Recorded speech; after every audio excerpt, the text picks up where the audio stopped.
L'objectif de cette capsule, c'est utiliser correctement les formules du périmètre et de l'aire pour un rectangle, un parallélogramme et un triangle. Le périmètre, sa définition, c'est la somme de tous les côtés. Pour le rectangle, qui a 4 côtés, la formule est donc C plus C plus C plus C. Pour les élèves qui ont été habitués à utiliser longueur plus largeur, ça marche. Vous pouvez continuer à l'utiliser si ça fait votre affaire. Pour le parallélogramme que vous voyez à l'écran, on voit qu'il y a 4 côtés. Donc, la formule de P est égale à C plus C plus C plus C fonctionne. Et puis, le triangle, petite différence, puisque le triangle a seulement 3 côtés, C plus C plus C. Allons voir un peu d'application. Le périmètre du rectangle, je commence toujours par écrire ma formule.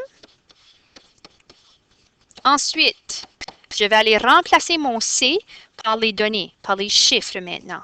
Donc, côté, plus côté, plus côté, plus côté. Tu n'as pas besoin de les écrire dans l'ordre que j'ai tracé, mais on va dire 3, plus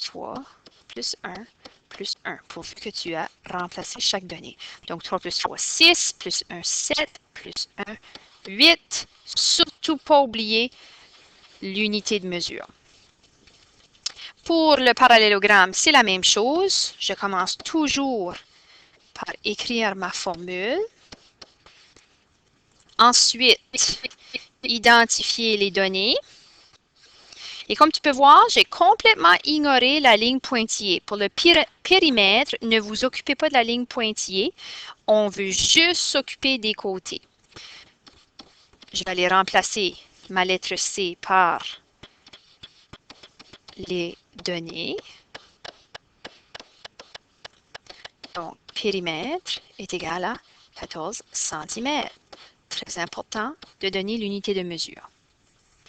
On finit avec un exemple pour le triangle. Périmètre est égal à côté, plus côté, plus côté. Donc, côté, plus côté, plus côté. 5, plus 5, plus 4. 14 cm. Donc, le périmètre de ce triangle est 14 cm. Tu as toujours accès à SOS Math dans laquelle tu as toutes tes formules et même des exemples de comment appliquer les formules. Maintenant, l'aire. A majuscule, qui représente l'aire, et puis la formule pour l'aire d'un rectangle, c'est base fois hauteur. Ça, c'est pour le rectangle. Pour le parallélogramme, c'est la même chose. Si tu ne te rappelles pas pourquoi c'est exactement la même formule, je te recommande d'aller visionner la vidéo intitulée Décomposer, composer des polygones. Et c'est important aussi d'aller visionner la vidéo Les symboles de la géométrie parce que ça va te permettre de mieux réussir tes problèmes de géométrie parce qu'on ne te donnera pas toujours les données. Il va y avoir des symboles qui indiquent des informations, puis tu devras connaître tes symboles de géométrie. Alors ici, c'est pour le parallélogramme. Et puis, celle qui est un peu différente, c'est le triangle. Et encore une fois, si tu ne comprends pas pourquoi base fois hauteur divisé par 2, va voir la vidéo juste avant celle-ci, qui est décomposée, composée des polygones. Allons faire de l'application. Je commence toujours par écrire ma formule. R est égal à base fois hauteur.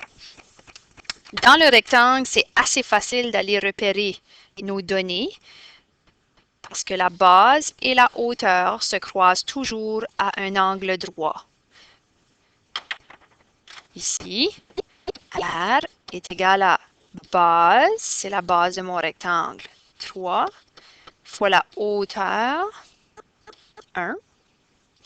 R est égal à 3 cm carré parce que je travaille avec une surface. Ça prendrait, si je prenais ce rectangle et je le divisais, j'aurais 1, 2, 3 cm. carrés.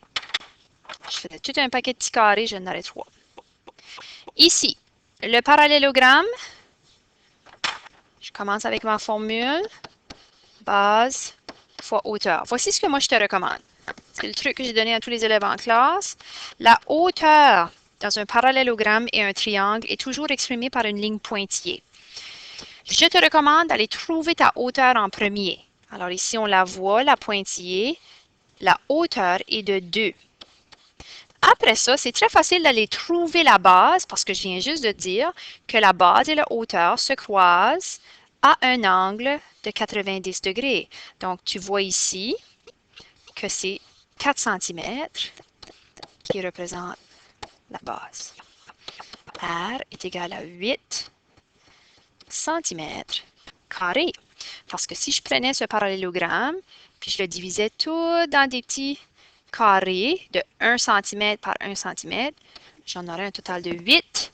Je travaille ici avec une surface. Alors, je l'exprime en centimètres carrés. La dernière, et non la moindre, celle qui cause un peu de difficulté, mais souvent c'est un oubli. Je commence avec ma formule. Base fois hauteur divisé par 2. Donc, la ligne qui est au milieu, ça veut dire une division. C'est comme ça qu'on écrit la formule. Bon, maintenant, je suis à l'étape d'aller remplacer mes données. Pour le triangle, ça reste le même truc que le parallélogramme. La hauteur est exprimée par une ligne pointillée. Je te recommande d'aller chercher ta hauteur en premier.